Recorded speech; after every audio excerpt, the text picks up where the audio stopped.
I grew up in Seattle, Washington. I graduated when I was 17 and joined the United States Navy.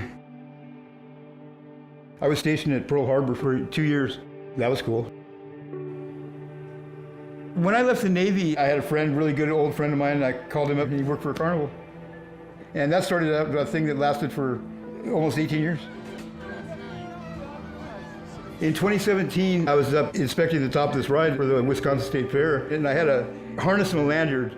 The lanyard wasn't hooked up because I was translating from one side to the other, and there's a hydraulic ram that had leaked some hydraulic fluid on the steel. And as I stepped on it, I slipped. Medic monitor, medic monitor. Pivoted me onto my chest onto the concrete and broke all my ribs, punctured my lung, broke my arm, and I spent 18 days in the ICU over that. And then they sent me a bill for $7,000. I just started burning through my savings. I ended up going from a safety inspector to living in my car, and that went on for about 4 years.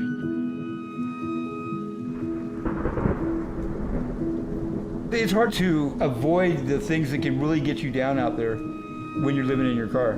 You know, there's not a lot of hope in that stuff, you know. There's not a lot of showering in cars. There's not a lot of cooking. There's not a lot of doing laundry. There's not a lot of that kind of stuff at all. I got some problems with my health and stuff like that, so it's like I was convinced that I was going to die in my car and nobody was going to find me. That's kind of hell. That's hard on you. I worked so hard, you know. All my life I worked so hard just to end up like that, you know.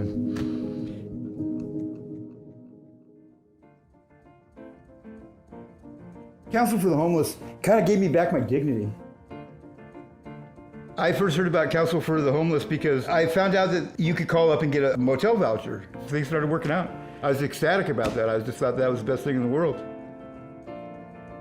Paul came back home to Washington after his accident. Paul called the housing hotline and was placed on the Built for Zero Veterans by Name list. Council and Built for Zero partners came together to help Paul. My coworker Jeanette and I helped Paul with his urgent needs as far as gas, clothing, medical care, just so he wouldn't fall through the cracks. And we were able to help to get Paul into his apartment. There's a lot of people out there with a lot of good in their hearts. Basically, Scott from the Council for the Homeless saved my life. If it wasn't for Scott, I'd still be living in my car or be dead. And now that I have this place, I'm always clean, and I always have clean clothes. It's comfy. I like it. The Council for the Homeless facilitated that. Being creative is important to me because I get enjoyment out of it. And you know, one of the things in life that's really important if you want to have a well-balanced life is joy.